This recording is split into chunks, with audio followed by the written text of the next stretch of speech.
If you needed proof that the Chargers finally grew up, Friday night gave it to you in neon lights. From my perspective, the headline isn't Chargers win in Brazil. The headline is how they won. And this is important to know what they did that lead us to win the game, because this Monday we are heading to Vegas, and we also must need to understand what was not good in the game, what needs to improve. Because to be very honest, the upcoming game is not easy. What's up, Chargers fans? Welcome to the NFL Playbook Chargers. If you're new here, don't forget to hit that subscribe button. This channel is all about breaking down everything you need to know about the Bolts. The win against Kansas City was awesome. Justin Herbert didn't just survive this game, he owned it. He didn't play safe. He didn't play scared. He played like a superstar who finally understood the full assignment. 74% completions, 3 touchdowns, 0 turnovers. That's a clean box score, but it's the situations that matter most. Think about this. After a rough 3-and-out to open the second half, the Chargers were on a razor's edge. Against Patrick Mahomes, you don't get extra chances. From that point forward,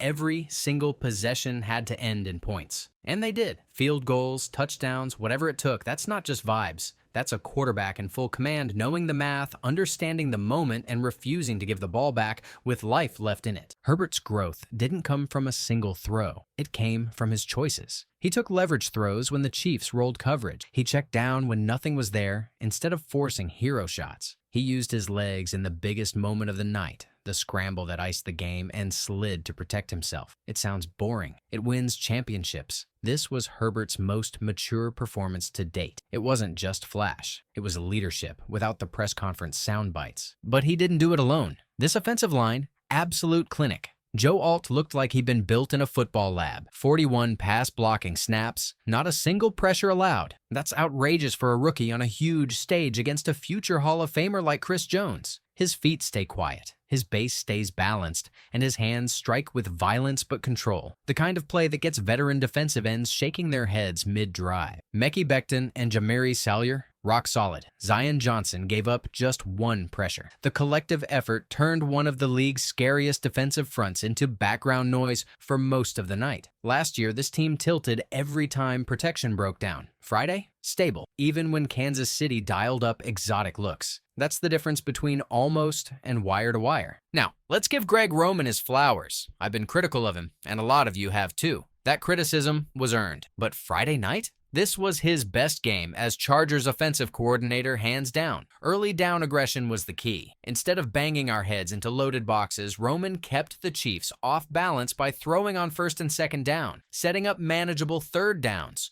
or skipping them altogether. And the wrinkles? 4 wide receiver sets, 10 personnel. We didn't see that at all last year. Roman used motion, stacks, and bunch looks to mess with defensive rules. He got Quinton Johnston moving early with drag routes and shallow crosses, giving him confidence and letting him use his yards after catch ability. The tight ends weren't just blocking. They snuck out late on heavy play action for chunk gains. The Keenan Allen touchdown? Pure design genius. Layered routes, rub action to force confusion, and Keenan wide open with nothing but green grass ahead. Johnston's long catch and run? Same deal. Schemed space. Perfect blocking by McConkey, and trust in a young player's speed. That's how you build an offense that feels inevitable. Here's the stat that blows my mind. The Chargers scored on 5 of 8 drives, and the 8th was just kneel downs to kill the clock. Even better, they never had back-to-back empty possession. That's consistency we haven't seen in years. Last season, there were entire halves where this team couldn't string 1st downs together. This time, it felt stable, confident, and repeatable. But let's keep it real. The run game isn't fixed yet. Total rushing numbers look meh.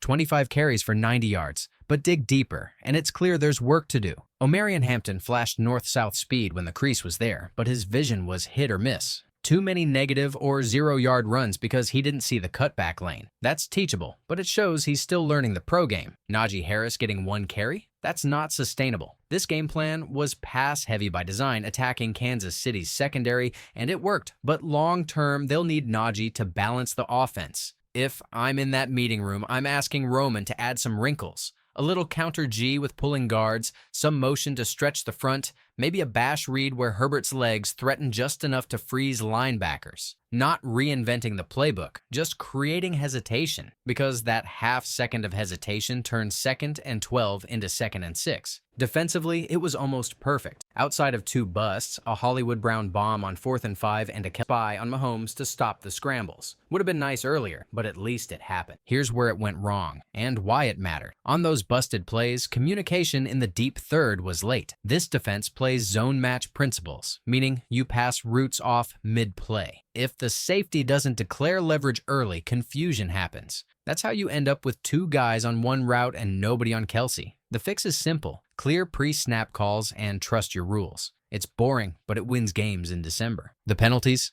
Mixed bag. The Tart-Kels dust-up set a tone physically, but you cannot gift 15-yarders in close games. The league always finds the second guy, and that second guy was Tart. Finish through the whistle, then walk away cold as ice. Same with the rookie running out of bounds late. Small detail, huge situational mistake. That's on coaching to drill in film sessions this week. Now let's talk about the injury that happened in Week 1. Denzel Perryman suffered a high ankle sprain in the first half of the game. Ian Rappaport shares that Perryman is expected to miss some time and is considered week to week. He added that high ankle sprains can take 4 to 6 weeks to heal. Now, the question is, how will step up when Perryman is not available? I guess Troy Dye is likely to fill in as the starter alongside Deion Henley. When Perryman left the game, Dye came in and was on the field for 33 of Los Angeles' 61 defensive snaps. Okay, now let's move to the elephant in the room, Week 2 versus Raiders. Now, some fans are arguing why I am creating so much hype for this match. We are clearly ahead of the Raiders. Believe me, I was thinking the same before their Week 1 match. Have you seen it? They won, and the way they played, stunning. Geno Smith threw for 362 yards with a touchdown. Yes, he was intercepted too. Their star tight end Brock Bowers had 5 catches for 103 yards, while rookie running back Ashton Jeanty ran for a touchdown. So forget the old record and old team. Raiders are new now, and they have proved this. So what translates to next Monday night against them? Start aggressive again. Motion, early down passes. Stress their corners with bunch formations. Keep Quinton Johnston active underneath, then hit 2 or 3 carefully timed deep shots when the safety rotates late. Defensively, put the spy in earlier. Force boring completions and close the middle on 3rd downs. And above all else, stack points. Don't wait for a moment. The moment is 1st and 10 at midfield with 9 minutes left in the 3rd quarter. Here's my bottom line. The win wasn't about banners or headlines, it was about answers. We got quarterback answers. Herbert has leveled up. We got protection answers. The line can dominate when it matters. We even got coordinator answers. Greg Roman can call a modern game. But the flaws? They're real. And before Week 2 contest, we need to fix them. The run game needs rhythm. Deep coverage busts can't happen. Penalties must get cleaned up. But those are fixable issues, not fatal flaws. If this version of the Chargers shows up week after week, you're not chasing a wild card. You're setting the pace in the AFC West for the first time in a decade. I might be wrong, but here's what I saw. A team that finally looks like what it claims to be. Keep the main thing the main thing. Execute early, finish late, and don't give away freebies.